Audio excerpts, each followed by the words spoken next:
sorry live streaming audience, but I even remembered you from different points of the world, and we began speaking about this principle of Vedanta that is being transmitted from teachers to students through lineages. And we wanted to get into the Upanishad that we've selected called Tejobindu. And we completed the Amritabindu Upanishad last time I was here, if you remember. That took us about 2 years of classes. So like I said before the closing of the first half, we're in no hurry. We want to make a lifetime study of these kinds of higher wisdom, Paravid they call it, so that it saturates our thinking process. And it's one way of, as Sri Ramakrishna said, dipping the mind over and over again in Atmagyan until it begins to think in higher terms and washes away all those lower thoughts and even intermediate thoughts that keep us from gaining an enlightened condition in meditation specifically. So in the first sloka of the Tejobindu Upanishad, I'll read it to you. Om. Okay, that's it. We're done. Everything is contained in that one word. And then they go on. Now about that effulgent point of light. It has its excellent meditation. It's called supramundane. It's seated in the heart, and it's attained by Anava, Shakta, and Shambhava methods,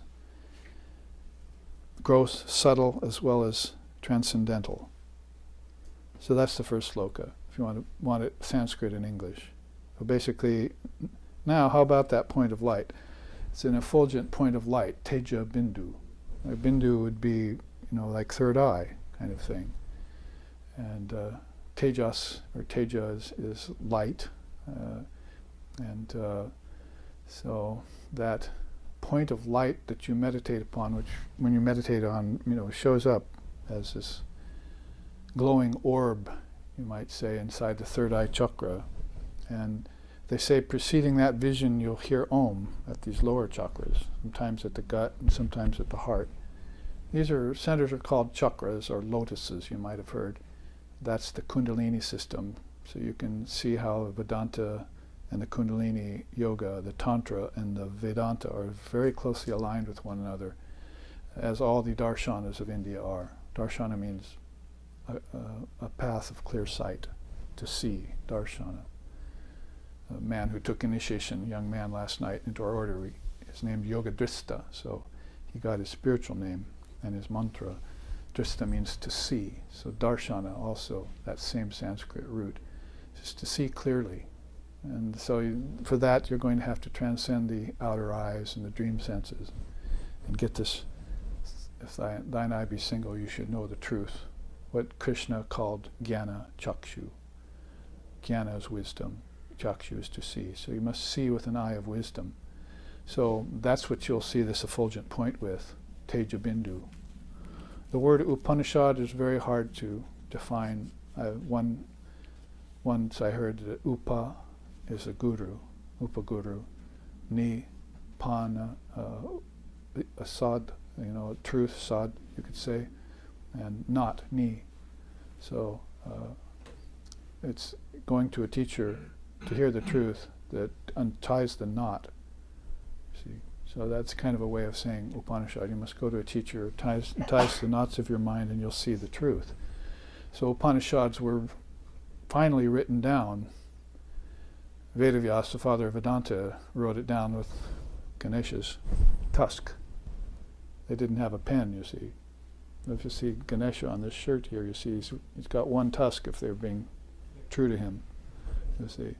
So Vedavyasa said, well, the age is ending, we're going to lose the Upanishads. So I know everything in my mind. All I need to do is write it down. Got paper? Sure, here's parchment. Well, I have ink, but I have no pen. So Ganesha breaks off one of his tusks, gives it to him. Write with this.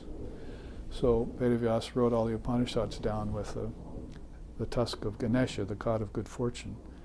So that's, of course, the mythology, or what we call in India, itihasa of India, these wonderful stories that illustrate these truths.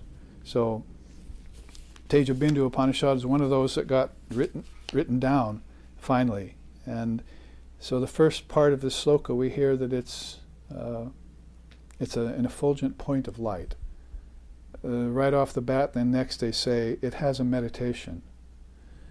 And after that, it's attainable by three types of teaching or teacher. Anava, which is the guru who gives you the mantra. That's your Anavi guru. Then there's a Shakta guru, who if you have the good fortune to be in the same time when that being's in a body, they can actually touch you and give you awakening, or think about you and give you an awakening. That's called the Shakta guru. And then Shambhavi guru is just pure grace. It's by mercy and will, they can make enlightened beings out of mere straw if they want, because they're free and illumined at all times. So you've got those three kinds of teachers: Anavi, Shakta, and Shambhavi. This comes from the Tejobindu Upanishad, that system of teaching. So when you do get a teacher, they'll give you a mantra and a mode of meditation, like the young man who took initiation yesterday, Yogan we call him. He got his meditation instruction from me, and it followed these two lines basically. If you see this chart, it followed Swami Vivekananda's teachings of God with form and God beyond form. So argumentations have been had by the thousands, but finally we come down to some facts. Is God with form, or is God formless? So some will say God is got form, others will say God is formless. And finally Sri Ramakrishna came along, Swamiji's guru, and said, oh, well, that's no problem. God is with form, and God is also beyond form, and God's beyond form and formlessness too. You can't limit it. Of course, their word for God is Brahman, so don't get put off by the G word. In Sanskrit, Brahman is the nameless, formless reality, that light of lights, of which Tejobindu would be a drop of it. So in each heart, they say, again going to the songs of India, Mother puts a drop of that light in every soul who has to go into relativity and take a physical body. So it's up to you to find that point of light, and that's Amrit. That's called nectar. Like his initiatory name is Amritattva. You are the principal tattva of Amrit, nectar. Sound good? Feels good. So in India, they give you names that you can aspire to, and the aspiration is supposed to be towards the transcendental. So if you love God with form, that's fine. Most people like to taste sugar, but what about being sugar? Being sugar would be more like being Brahman. So in other words, that point of light, you go through it, you pass through it, and you immerse yourself in light. Shankara said, I just sang one of his songs about when you're a young baby attached to the breast and you're a young boy, you're attached to sport. That same seer said that that light of consciousness is there, present in all beings. And so you pass through into it. And he said it's like a hailstone falling into an ocean, is the example he used. A very good metaphor is that your solid body-mind mechanism, you've meditated it away. And each of you do that in deep sleep. You go through waking into dream, and you're now a subtle body, a dream body. Then you go into deep sleep, and you've lost your bodies, and you just don't know what's there. But deep sleep is famous for causing you bliss. What happened to you last night? Did you dream? No. You went into deep sleep, and you wake up feeling great. See, even if you only went into deep sleep an hour, like the afternoon nap is based on that principle. Can totally change your day. Have you had that experience? Well, I think I'll just sleep. And you just go into quick sleep, and you wake up, and everything's changed. You see, all the gunas, they call them, or postures, attributes of your mind have been shined in an hour, because you got closest to God, which was deep sleep, which was formless. So Judaism, Islam, their ideal is more toward the formless reality, and Allah and Yahweh and so forth.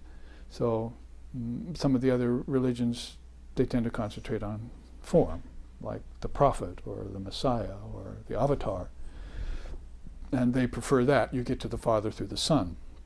So Ramakrishna said both of these are true, but if you want to not just eat sugar but be sugar, then the Advaita Vedantists, for instance, would want you to experience that point of light at some point.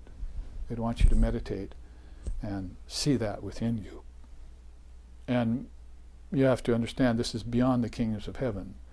Kingdoms of heaven are not very high in Hindu estimation, in Buddhist estimation. You want to get beyond them because that's where your ancestors are, and that's where beings are transmigrating. They call that samsara, going from birth to death and death to birth without knowing who you are, changing mothers. And there's your mother last lifetime is right there, you see. And you never know. A duck may be somebody's mother, as the song says.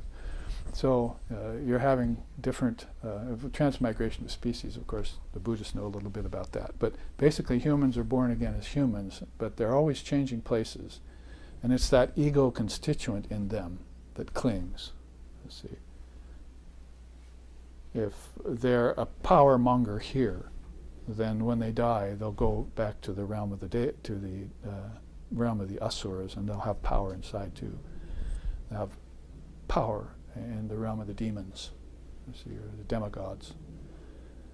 And if they're good sattvic beings out here, they'll go to a heaven which is more sattvic inside. And so this is all in the great mind. It's all concept. It's a mass collective mental dream that's going on with billions of souls, and only 7 billion of them are here, or so.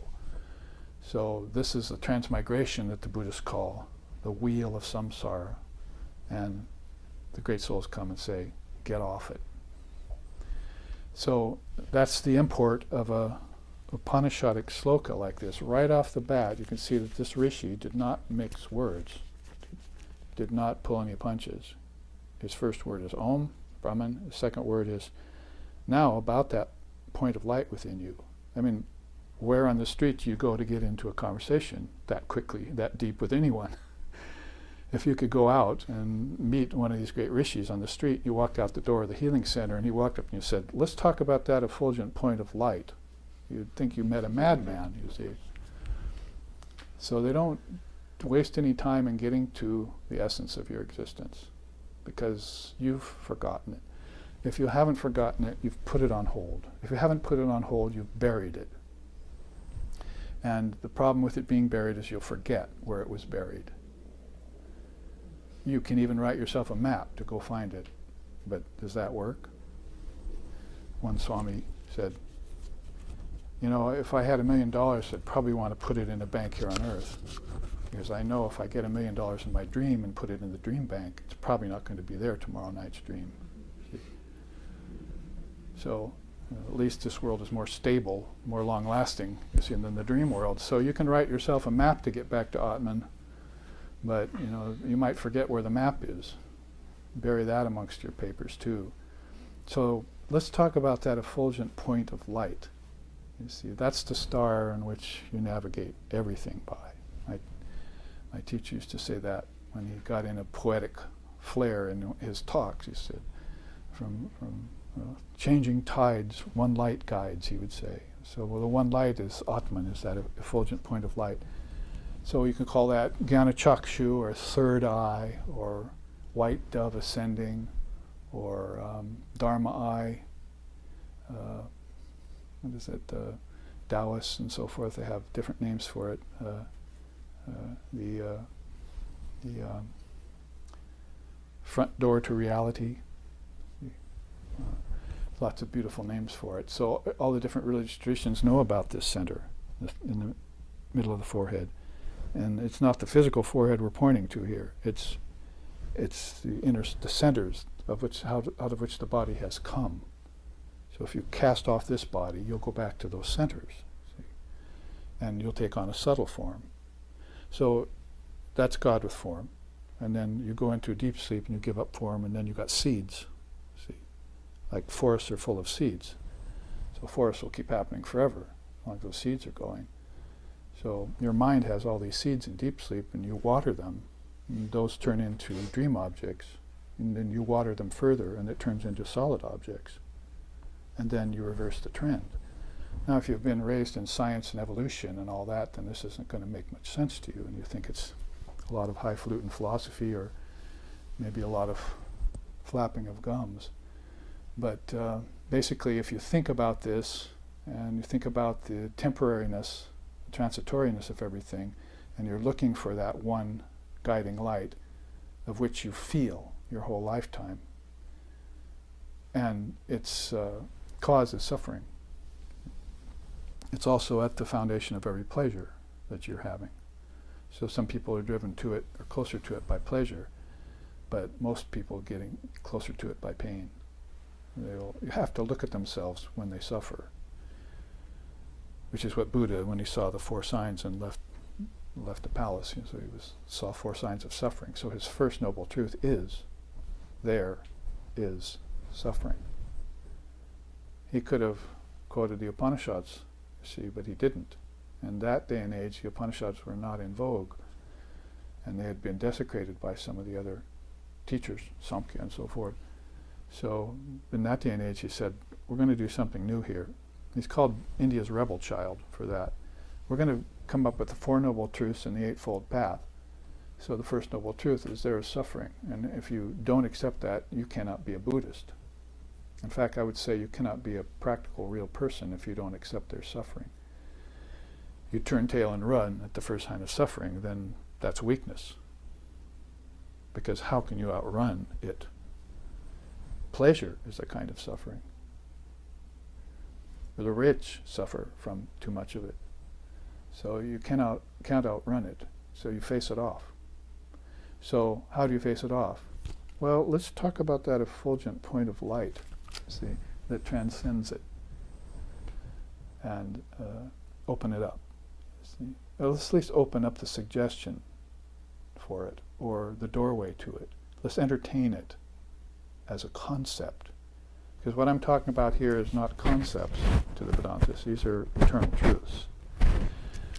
That they've come down and put them of words is a bloody nuisance to them. That they've had to come and tell you about them in words is a nuisance.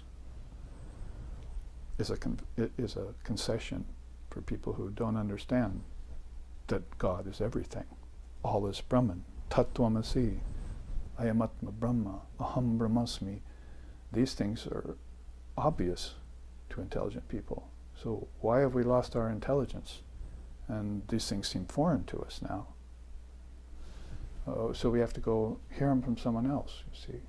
We have to go down and be crucified or poisoned in order to get this news to people. So that's no fun. So, in old days, ancient India, it was like, Tattvamasi. You whispered 3 words to the student and he went into samadhi. Because he was that close to samadhi when he was born, and when he passed away in his last time, he got that close to enlightenment.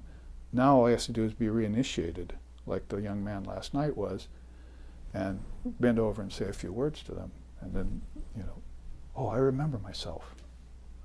I remember the truth. And I better damn well remember that what made me forget it. See, my ancestors' upbringing, government, politics, irreligion, all those things railing against my understanding and my remembrance. So you're on your own. You see, you strike out as a sannyasin, like he did. Walked India before he came to America. He just walked India with a staff until he got a powerful dream from his master to go west. In 1893, shows up at the hotel. Or, I'm sorry, that's 1993 when I showed up there, because there was a Parliament of Religions too that they asked me to speak at. But in 1893, he showed up in Chicago at the convention there. There's pictures of that. And stood up before the audience and said, "Brothers and sisters of America." And everyone started cheering, clapping him. Such was his connection to them, to Americans and to the different people from different religions. There were Jains there, and Buddhists and Taoists and Christians and Jews and Muslims. They had all been brought together, to talk about the universality of religion. So he really won the day there and began to travel and talk and lecture, and then got his following of a few disciples in America and in England. And basically he had these by memory, so you could just go around and speak about them.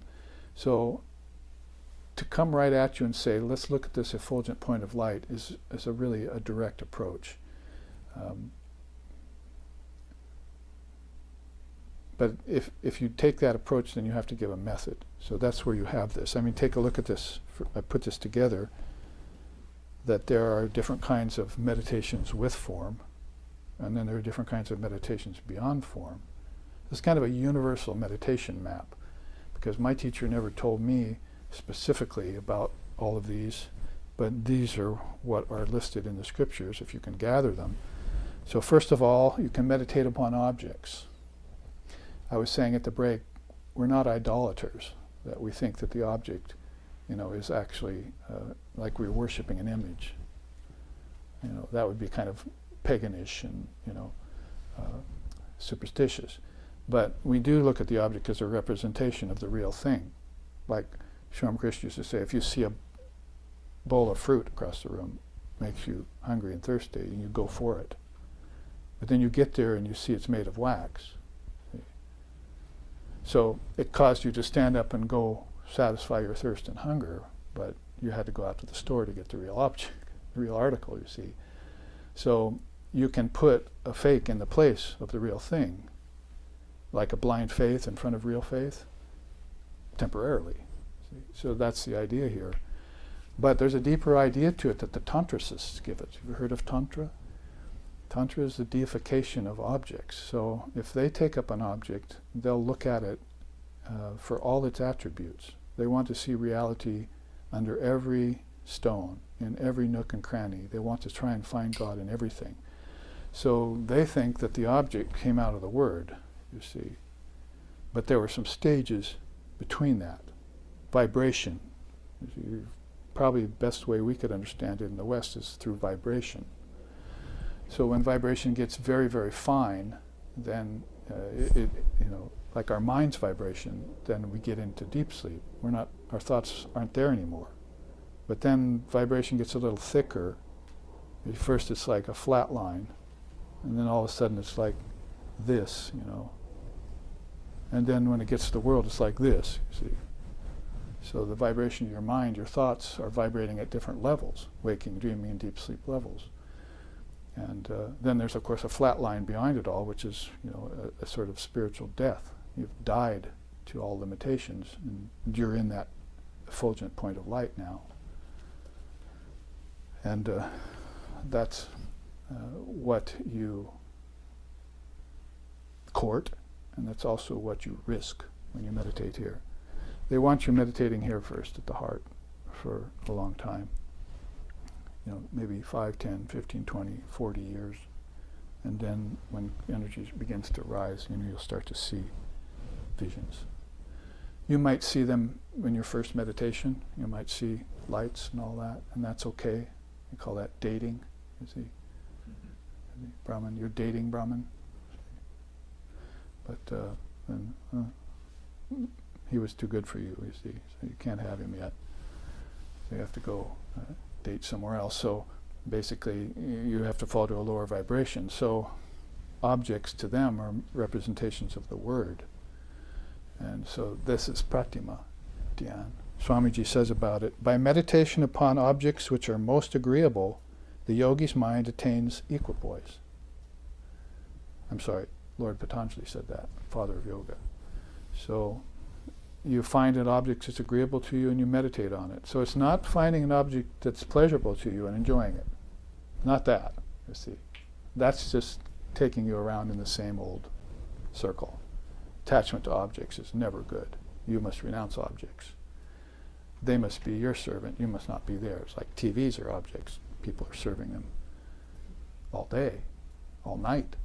See, so you can't let that happen. You have to be the master of objects. So that's a teaching from Patanjali. He said the problem of this age is that the seer has become attached to the seen. But it shouldn't be the way. You know, the seen should be the servant of the seer. You should always be the witness of things. So it's not that when he quotes this. He says that you find the object that's most agreeable. I'll give you a couple examples that he gave, like I mentioned in the first half. Ashoka Jyotishmata. How about taking a sorrowless ocean of light for your object? See? Or how about taking him, for your object? I now meditate on Swami Vivekananda, or on Buddha, or on Jesus. That's my object. So whatever object is most beneficial to you, you take up that object, and that's called an ishtam. Now, as far as pratika goes, you can take up a stone Buddha and do the same. So it's not the stone, because we know that's vibrating particles that change at a billionth of a second, so the image is nothing really, it's empty. But what it represents to you is the Buddha. So through that stone object, you can reach the Buddha if your meditation is focused. You have an ideal. So it's a lower ideal, but it's a bowl of wax fruit, but you're still getting to a higher ideal through it. So that's what the Tantrists think, and so it's not idolatry the way we would see it in other religions. Now, he says, the next step of that is sukshma jnana. When you hear the word sukshma in Sanskrit, it means subtle.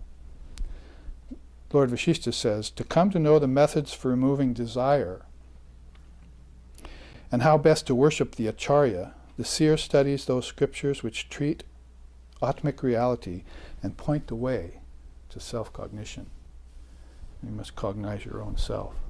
So in Sukshma Jnana, now you're meditating on subtle truths. So you could take any sentence I said today, and that could be your meditation. Let's see, what did Babaji say? Well, I can't remember anything.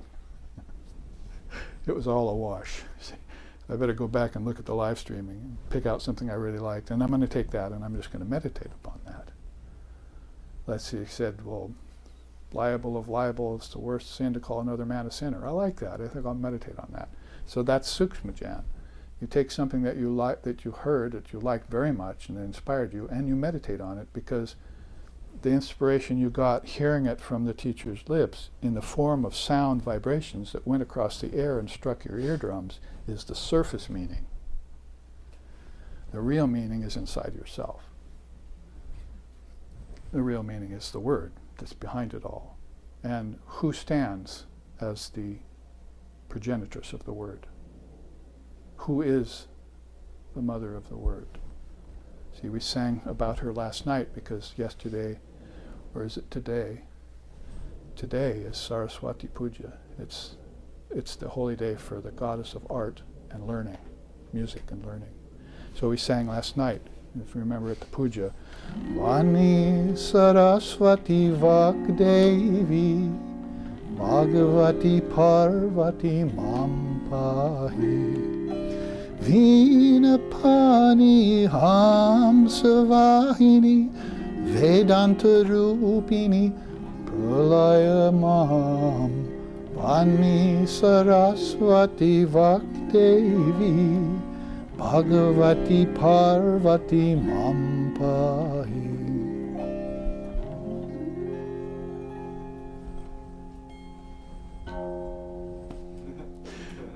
So, Vani Saraswati, Vak Devi. Vak means word, Devi means the goddess. She's the goddess of the word. So when you're meditating upon Sukshma Jnana, you're not just meditating on what you heard that inspired you, because that can pass. We know that. Well, I didn't keep the inspiration, and that thing I liked a year ago doesn't really, got kind of tiring to me. I have to go on to get some new words, you see, or a new ideal, or a new object. So we know that's the way human mind is. But if you find her, she's the abiding principle in the word. Jiva Bhuta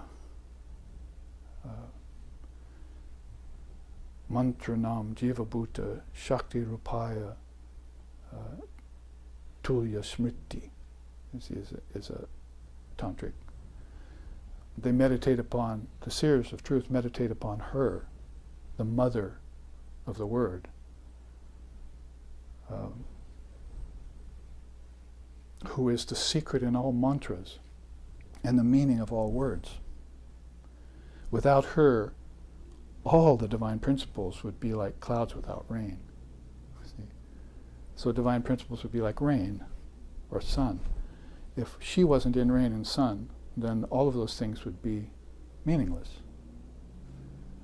I mean, you see people don't see the sun anymore, or don't, complain about the rain. See? So, I mean, it's not just forgetting that they're there, it's like you just become callous to them. You don't really feel the sunshine anymore. And you don't realize you're breathing air. Like if you did your in-breath and held breath and out-breath, all of a sudden you understand air, right? So you can forget about things really quick. But the yogi wants to remain conscious of every little thing all the time. Unbroken consciousness. They don't want to fall out.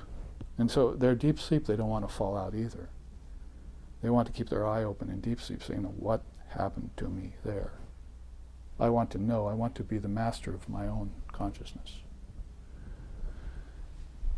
Because I said, you could call us atheists, but basically we believe that God is consciousness. God is awareness. And God's best expression is her, mother of the word. Vakdevi, Bhagavati, Parvati, Mam Pahi. Mom, please save me. Save me from this mediocre words, all this fault-finding, all this gossip, all this worldly talk, all these empty zeros. Save me from that and show me the true meaning of the word. Give me the word, Om. I mean, if you go to Dalai Lama, what's your mantra? Om Mani Padme Hum. So Buddhist, Hindu, the whole mantra is going to start with Om. It's going to end with Om too. So that's how profound that word is. It's like saying, it's like calling your father. Lajini, see, I called her name, she looked at me. So if you call the name of the Father, he'll look at you. So you say Om, and right there, consciousness, the sound of Om comes, like a humming of 1,000 bumblebees comes into your consciousness. And if you're very conscious when you fall asleep tonight, you'll hear it. It'll dissolve everything. The last thing you'll recognize is this hum that just dissolves everything. Your life, your schooling, your knowledge, your mother, your children, your cars, whatever it is, dissolved when that word comes along and hums inside of the center of your being. And it's blissful. It's unalloyed, uninterrupted bliss.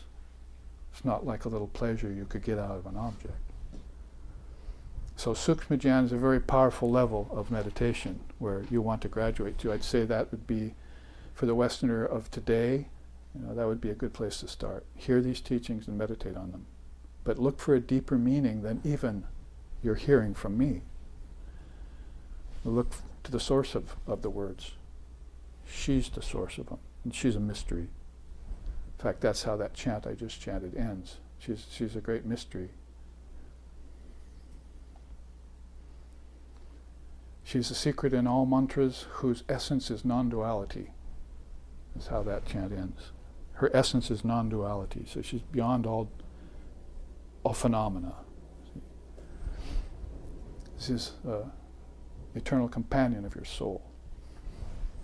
In fact, he said that, may she, the primal guide, my refuge be. That's a direct quote from him. May she, the primal guide, my refuge be. So if he hears the Om in his deepest contemplations, he knows that's Mother. He goes straight to her. How does he get to her? Through that effulgent point of light, which are the very first words in this Scripture. Let's talk about that effulgent point of light. Let's bring it back into our awareness. Let's, tonight, if you don't have a meditation practice, which we were going to get into, and we explained these 9 steps on meditation on the Word, then before you go to sleep and laying down, just focus your attention inside. Don't just fall asleep. Okay, Mother, show me the inner worlds. Show me. Let me hear the humming of my own consciousness. Reveal to me what the Buddha saw, what Jesus saw in 12 days and 12 nights in the wilderness under the tree. They both sat under a tree. Birds lit on his head, pecked seeds out of his hair because he'd been sitting there so long. Lion walked around him. Happened to him too in India. He, out of a meditation out in the wilderness, and, saw tiger tracks. Bengali. He's a Bengali man, so he saw Bengali tiger tracks all around. So he'd been sitting there, and the tiger just circled him. Saw nonviolence and went away. Snake slithered across his lap. In Jesus' case, you see. So you become totally beyond the senses. You're so taken up by what you're seeing inside. Well, we just can't understand this, and we need to. We need to understand our seers, our luminaries, our rishis, our sages, our avaduts, our incarnations, our avatars, our monks, our bodhisattvas, our jivanmuktas, our videhumuktas. There are names in different religious traditions, our prophets and our messiahs. We need to understand them because we are them in another form. We just don't have the depth of realization they possess. We're the exact same essence as them. Water is water. I said that last night at the puja. I poured water into water, and yadakam shude shudama siktum tadru. Water poured into water becomes the same. So we are of the same essence. And that's unchanging essence. So they've just realized it to a deeper extent than we have. So it's our turn. You see, we step up and take a big draught of Amrit, nectar, and digest it. One drop of that nectar will make man into a god and a woman into a goddess. Let's look at Vyakti Upashanajan. Don't mind the long Sanskrit words. Like I say, some of these concepts and truths are not in English, so they're in Sanskrit, and they have ways of saying them that are particular to spirituality. So if you get beyond meditating on objects, which, by the way, you should begin to see all objects as manifestations of God. That would be a very good thing for you to do. Worship them, deify them. Otherwise, you become callous to them. You use them for pleasure and for war and for violence and other things. That's how mankind has begin to use nature. But you should be revering nature because it came out of you as your own thought. You should be revering your own thought process, not denigrating it or polluting it. See, these things are manifestations of your own thoughts. So you treat them very kindly. You see it. Somebody was sweeping once. And Holy Mother was there in the ashram. He's done sweeping. He threw the broom over. He says, "Oh no, my dear, don't treat the broom like that. It may be dirty, but it cleans dirty places. Put it here in this closet." And she picked it up and put it there and taught him a lesson. So you're very careful about every object. And then eventually that you'll be very careful about every person, how you treat them. I was on the plane just 2 days ago, and some steward just insulted me. And I just turned the other cheek. And then when I was leaving the plane, she smiled and she said, "Thank you for your patience." So everything's out to get you, you know. You might have noticed. Everything's out to throw you off of balance. But you must keep your yogic equipoise at all times. You should, you know, like the Buddhist monks, you shouldn't react to anything. Not with emotion, particularly. Emotion is one of the no-nos in Buddhism. You just remain your same peaceful, contented self and don't let anything get to you. It's a great practice. So you'll get that from objects. They're not reality, but they're great teachers, especially if you connect to them. I mean, because earth, air, fire, water, and ether are also objects. So they manifest divinity. So if you pass from that to meditating on your own thoughts, which is, by the way, where objects come from, then you get to this meditation of Vyakti Upasana. He says here, that is Swami Shivananda of our order, Ramakrishna order, says, "For many it is best to think of God as possessed of qualities and having a form. This way their minds will become easily concentrated." So most people, as I said in the first half, would take a form and meditate upon that. And as Patanjali said, the higher the form, the better. If you have a great man or a great woman or a great soul, and that's your guru and your ishtam, then you meditate upon that being and you reach your salvation. Liberation is different than salvation, but that will come. So Vyakti Upasana Jnana would be the third level of, this is all meditation of God with form. And it's in the create realms, created by mind. These four are in the acreate realms. They're formless. These are very, very hard to attain. So the fourth one of the, is called Saguna Brahman, Brahman with form or attributes, is Lila Dhyan. I mentioned that word last night at dinner when we were having prasad dinner after the puja. The quote is by Sri Ramakrishna, Lila as God. Lila means sport, by the way. Lila as God, Lila as desires, Lila as man, Lila as the universe. Take delight in Nara Lila. Deities. Huh? Deities. I speak. Yeah, I missed that one. I left that out. Yeah, you said desires. Oh, sorry. Yeah. Lila as God, Lila as deities, Lila as man, Lila as universe. Take delight in this. That's called Lila Dhyan. You're meditating on the sport of mankind amongst divine objects. This would be more the purpose for coming here. Would be, to sport in joy amongst these things. To play a game. To play, yeah. Playing in the fields of the Lord, Jesus said. So if the outer worlds, they're fraught with lust, anger, jealousy, greed, passion, pride, delusion, shame, grief. They're called the 6 passions and the 8 fetters. So if you can keep those at a minimum, and then you can just sport amongst all the positive things. So that's called Leela. So the great beings, like Sri Ramakrishna himself, was a master of Leela. And so now when you go around at Christmas, I don't know if it still happens, but Leela sport flows out on people's lawns as neon figures. You see, like the whole manger out on their lawn, right? All the wise men, camels, and lights all everywhere. And that's Christ Leela. That's how far it's come. These people are really into the play of Jesus. So all religions have that. Buddha, a bit trimmed down. You see, they don't think of him as a great sporter. Think of him as a great renunciate. So whatever the case may be, those 4 kinds of meditations are common to form. So you have a right to engage in those. In fact, as Swami Shivananda said here, your mind becomes more concentrated if you do have an idea with form.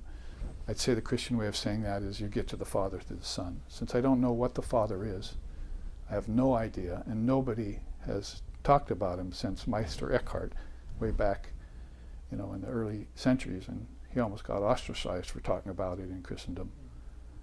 Since nobody's told me what the Almighty Father is for 2,000 years, then I probably should go to the Son, you see, Jesus, and find out what God is like. So if I wanted to know what Brahman is like, I would go to Swami Vivekananda. And they leave teachers and lineages behind to help you. So you understand that's all above the dotted line. Saguna, you're meditating on God with form. So it's probably a teaching you're not going to get so full so full and anywhere else, but these four also are very rare. Taila Darajan means like if you were to take oil in a beaker and you have an empty beaker and you pour that oil into another beaker, the oil goes in a perfect flow without any splashing, kind of a rainbow sheen from one beaker into the other. This is what you're supposed to do in your meditation. I'm a beaker of oil, you see, and I want to pour myself into Brahman, who's an empty beaker. So I think of myself, I take everything I am and I just give it to God. And I don't know what God is necessarily. It could be Allah, it could be Brahman, it could be Almighty Father. But I know that I've been told by my teachers it's formless, and that I won't be able to recognize it with my mind and ego because they'll be gone by the time they get close to it. See, there's the rub. You're not going to take, I mean, I was going to actually sing that. You can't take anything that you possess into formlessness, like deep sleep tonight. You don't take anything with it. You don't remember it. And when you come out, you take on what's in the dream state and waking state, which is your own mind's projection, along with billions of other people. You're doing that, day and night. So nobody ever does it at the same time. Nobody ever goes into deep sleep at the same time. Nobody ever is waking at the same time. This is the way duality of Maya is set up here. It's a dual world. But if you understand that you can't take it with you, is one way of saying it,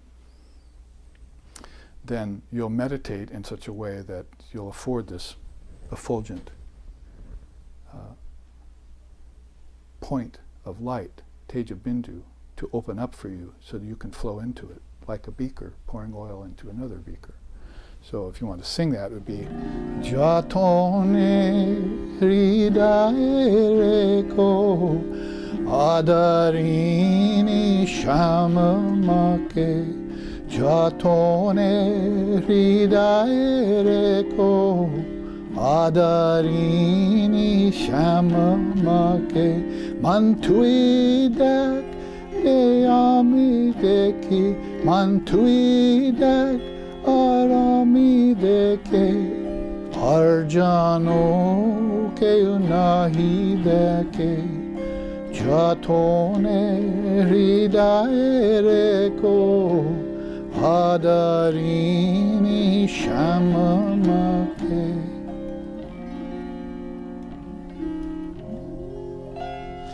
He says, O blissful mind, awaken to the enchanting vision of Mother Shama by opening your inner eye of wisdom. That's that effulgent point of light.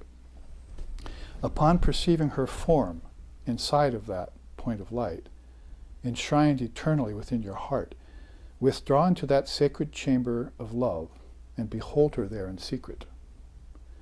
Abiding in that exalted condition, remember that the ordinary mind connected to the five senses cannot enter.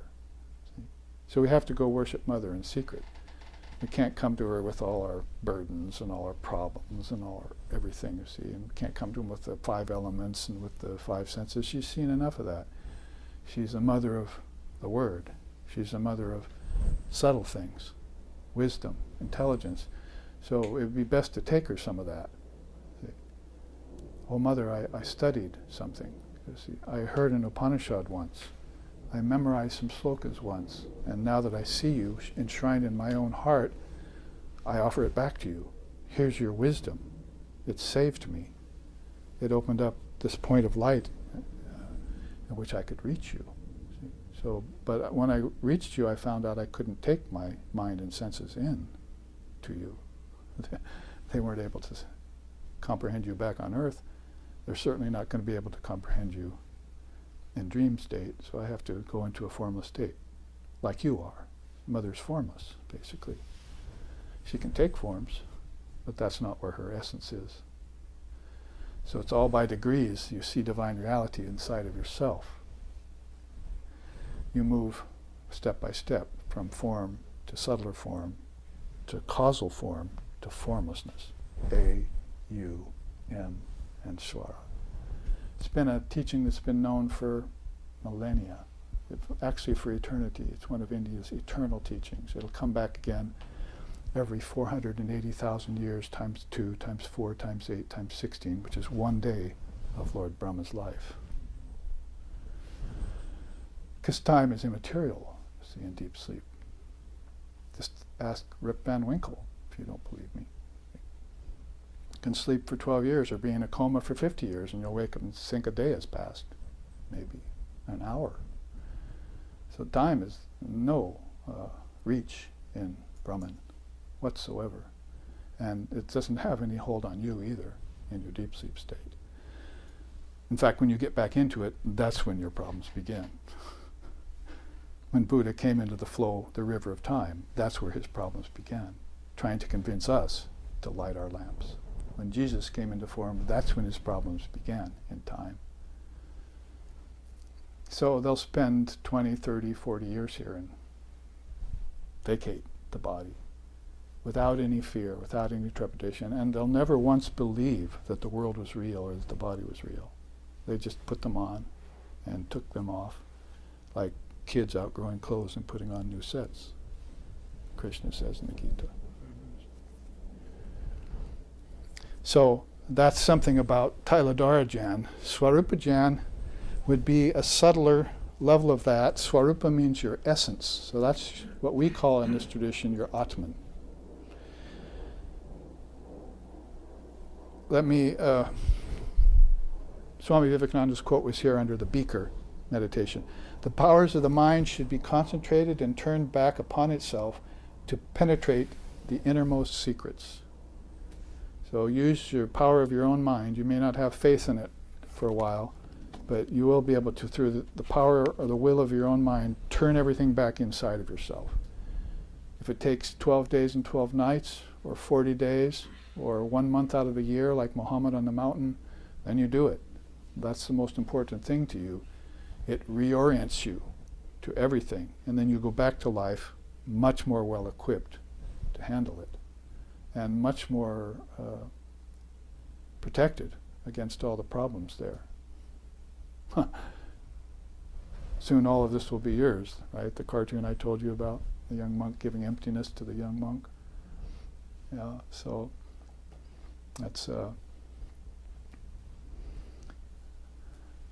that's what you're bequeathed, you see, when you have Brahman. You get a huge, infinite expanse of nothingness. And you just can't understand how blissful it is. See, it takes you up out of your body and senses into meditation. You don't have to go sit for meditation like it's an effort. You just sit down under a tree, and for 12 days you're lost. Or like his guru, meditating on a point there. Tatapari put a piece of glass there. Meditate here, transcend all forms. Sri Ramakrishna went into samadhi for 3 or 4 days. And Tatapari, his teacher, hadn't got that for 40 years practice. Sri Ramakrishna did it immediately. So this is how much facility you have, how much power you have if you open these channels. These channels in yoga are called nadis. And the body has hundreds and thousands of nerves. I guess you can take them out, tie them together, and they reach from here to New York or something. Because you have so many nerves and blood vessels and things inside of this one little body. But that's only part of the picture. Inside of those nerves, you see, in another dimension are hundreds and thousands of other nerves which conduct. So all of these subtle nerves connect you back to your source, which is Brahman. And this is how beings, when they die, and several thousand or more have died since I started talking 3 hours ago, and thousands have been born since I started talking 3 hours ago. That's how souls are getting in and out of their body, through these subtle nerves. If you have access to higher nerves and you're aware of them, then you can have a higher birth. If you're restricted to the lower nerves, the centers of evacuation, of procreation, and of digestion, then that's an ordinary person. They just go in and out of these lower nerves, and they're born again as the same kind of person over and over again. So, well, I come from a long line of doctors. And I said, well, that's too bad for you. I don't come and go at all. Yes, well, I come from a long line of lawyers. I say, well, that's even worse.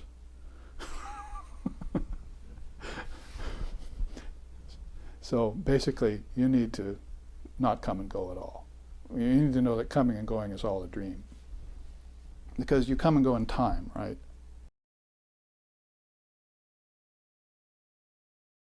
And all the space also in your soul.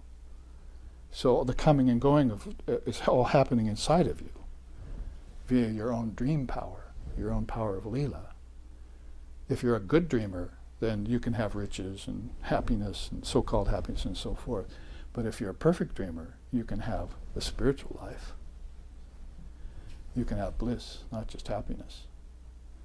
And peace goes with one, and botheration goes with the other, suffering. So, meditation on the inner self, we just said. Lord Buddha says, the self is master of the self. Who else can the master be? With the finite self subdued, one obtains the sublime refuge, most difficult to achieve. So these are hard to achieve, these. Lord Buddha knew about it because he sat for 40 days to get nirvana. And he knew, he met Mara on the way, which is another word for devil in Buddhism. And he had to face off with devil inside himself because there's no devil underneath you. It's like there's no God above you. God and devil are both inside of you. So you're going to have to find them. And so you'll find connection to that sublime refuge, which is most difficult to achieve. But you have to subdue the finite self to get to the infinite. You cannot get to the infinite through the finite. You have to subdue the finite.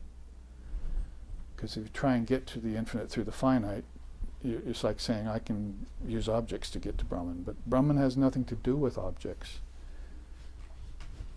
It has nothing to do with the meaning of your life. Brahman doesn't care if you die or live. That's all a dream. Brahman doesn't have any cares, hopes, and fears. It's formless. It's light. There's no dualities in Brahman. There's no breathing in Brahman. There's no ancestors in Brahman. There's no food in Brahman. See? So all of these things, you have to go inside of your heart. This center is the most important. And then this center will open. And you'll speak nothing but God. And then this center will open and you'll have this Tejobindu experience. And you'll see a perfectly round cylinder of light right there. And you'll just go in. You might play with that in deep sleep sometime. I don't want to go there. See, come back to the body real quick. See, and meditation that might often happen to you. You'll see that and you say, "I'm afraid." You know, see, that means I'm going to die. So the ego clings. You see. But then another time in a meditation, you say, "Wow, that's beautiful. I'm going towards it. It's blissful." You see. And then you wake up in your bed. Wow, that was a great experience. But you should sit in meditation as soon as you wake up and try and recall that. You need to subdue the finite, but that's going to only happen not by courting the finite, but by propitiating the infinite. So my teacher used to say that. He used to say, don't idealize the real. Realize the ideal. See? Don't idealize the real. So you can take God and make it the greatest and best thing and talk about it door to door. But you've never realized the ideal before you did that, you see. So you should realize what you're talking about. And then when you go and talk like he did, people listen. He didn't have to go to their door. He came to their country. And we listened. And some of us listened so deeply that we modeled our life after his. Myself, for 50 years now. Our founder, Lexixon, my great eternal friend of my soul, for his whole life practically. My teacher as a monk, 90 years. realized the ideal. Didn't just idealize the real. So Lord Buddha is a great example for meditating on your own inner essence. Brahmakara Vritti Dhyan, as we wind down here, is meditation on Brahman. Now that's straight to the point. Om Shatagunam Vidyan Mananam Mananadapi. Nidijasam Lakshagunam Anantam Nirvikalpakam. We chant from Shankara, I think. So basically it's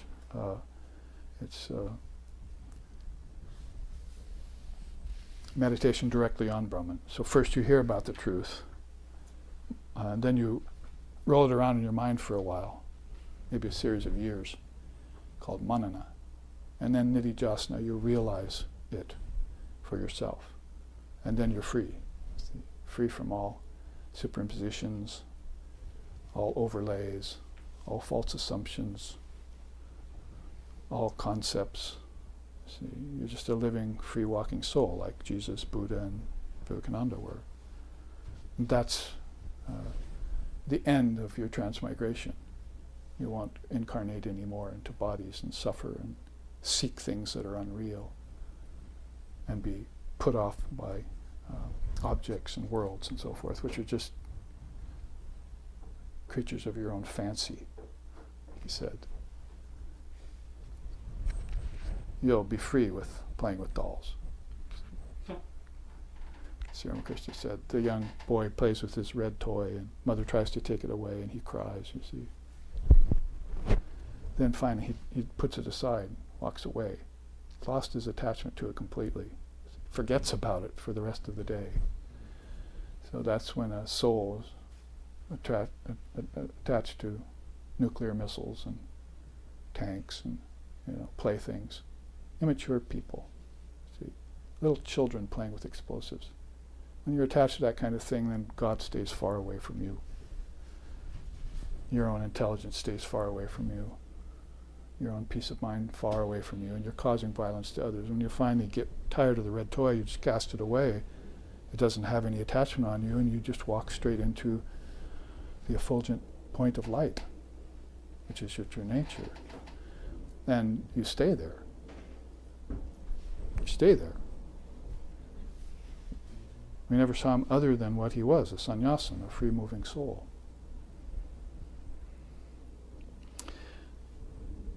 So Shankara says about that, remain quiet, indifferent to the body, and by that one thought of Brahman, become one with Brahman. So indifferent, quiet, non-emotional, non-reactive, non-violent. As many nons as you can do, you see. It's like Indian food, you eat lots of naan. So you non-violence and all of those things, non-attachment, are very important in Vedanta. Shankara, of course, being a great expert on that, the great Shankara. So let's look at Laya Chintaya Jen, the last of these formless meditation practices. It's meditation in order to achieve immersion. So I would say there's,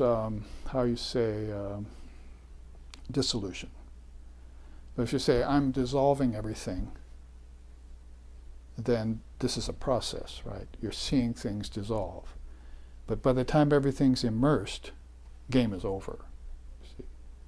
It's sort of like the kids, if we want to teach them Vedanta, we'll sit them down at the table, they'll have a cup of hot water and they'll have a sugar cube. You see, and some tea maybe or whatever. And then they'll say, okay, now put the sugar cube in the hot water and watch. See? So first it breaks into 4 chunks, and then into some 6 or 8 chunks, and then into some granules, and finally it's gone. See, it just became one with the water. Now drink it. See, 1 cup of sweet liquid. See, nourishing and all that. So that's how your soul will have to dissolve into, from forms into formlessness, and it should go in stages like that. You can take up an object, and then you can take up some subtle truths, and then you can you can sport some, you see. When you're ready, then, you get into formlessness. You pour your beaker into God. You give everything back that God ever gave you. You know what Jesus said? One of his most shocking teachings, and you will not hear these. I like Jesus' shocking teachings. His negative teachings are very great. He said, those who love their life will lose it. I'm sorry. Those who hate their life will lose it. No, I was right the first time. It's very shocking, so I can't put it together. Those who love their life will lose it. Those who hate their life will get it again in eternity. That doesn't sound like real happy teaching, you see. That people are going around loving their life means they're loving objects, they're loving pleasures, they're loving all for all the wrong reasons too, because nothing ever satisfies them in the end, if not in the interim even. So if you hate your life, I hate that life. That's what he said, you see. He says, I hate this world with its chicaneries and its blackguardisms, with its fair faces and its false hearts. I hate it. I mean, that doesn't sound like something a seer would usually say. But he was a free soul. He didn't have to mix words. He hated the life among mundane human convention. He called it a gray little study of life. And you've created a frippery little civilization for yourselves. See? So he was not mixing words with us at all. So he wanted you to get this eternal life, like Jesus wanted the fishermen to have.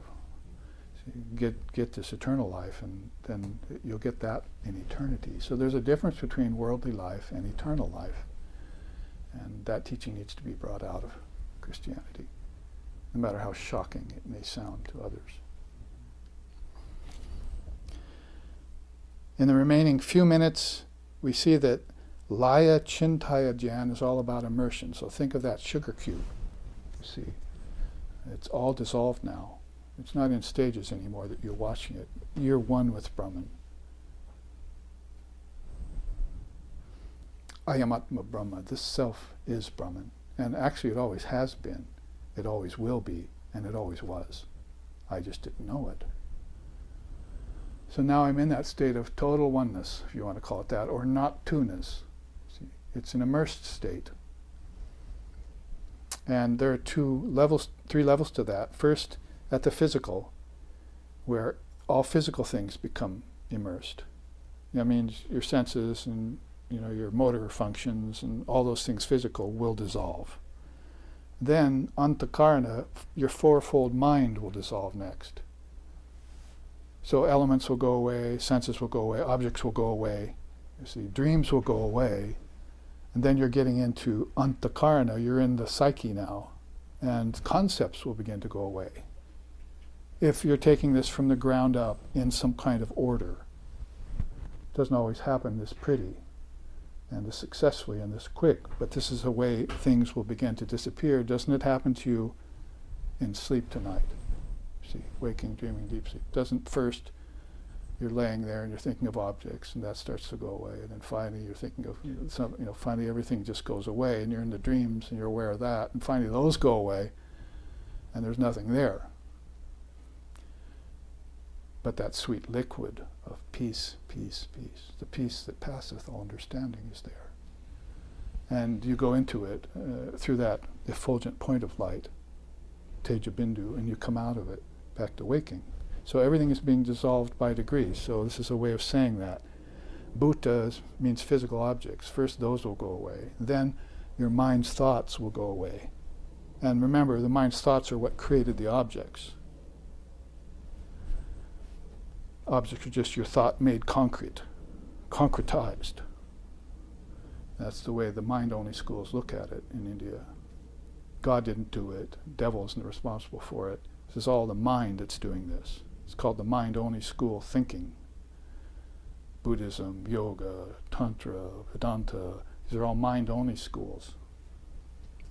Finally, when the antakarana, which means fourfold mind, because your mind has duality in it, it has thoughts, it has intelligence, and it has ego. That's called four parts of your mind. Those will dissolve, like those four chunks of the sugar cube. And then after that, you've just got Om, Kara, Laya, Chinta, Jnana. So your consciousness, Chintaya, is Laya. Laya means dissolved. into, ta-da, the Word. The Word is here, two-pedaled. One pedal to get out, one pedal to go back in. It's a two-pedaled chakra. And in the beginning was the Word was with God, the Word was God. That's how people get out of formlessness into form, and how they turn around to dissolve form and get back into formlessness.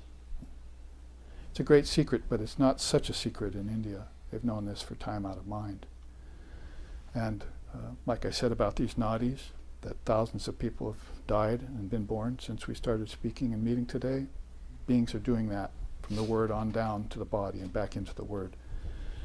However, you want to keep those channels open, those nerves open. I mean, don't you want to keep the nerves of your body open so your arm can work, you see? It doesn't atrophy like stepping on a hose, you know. Be like a Tyrannosaurus, you see. I can't reach something, so I'm really angry. See? So you want to be his nerves wide open, you see. Everything's got to flow. And so think about that in stages, a beautiful chart with Swamiji superimposed behind it, to give us a little broader conception, or maybe even teachings, Dharma, about how you can meditate with form and beyond form, and how they're both open and available to you. I'd say for this, get a teacher. For this, you can do some experimentation, but a teacher will help. Let's end here with a chant. Om Sato, Om Sato Ma Sadgamoya, Damaso Ma Dvaitir Gamoya, Mrichor Ma Amritam Gamoya, Abira Abira Mayeti, Rudrayate Dakshinamukam, Tenamam Pahinicham, Om Shanti Shanti Shanti. Lead us from darkness to light. Lead us from lower truth to higher truth. Lead us from the unreal to the real. And lead us from the illusion of death to eternal life. Reach us through and through, O Lord and Mother, with thy sweet and benign presence. Om, peace, peace, peace. May peace be unto us, may peace be unto all. Om Hari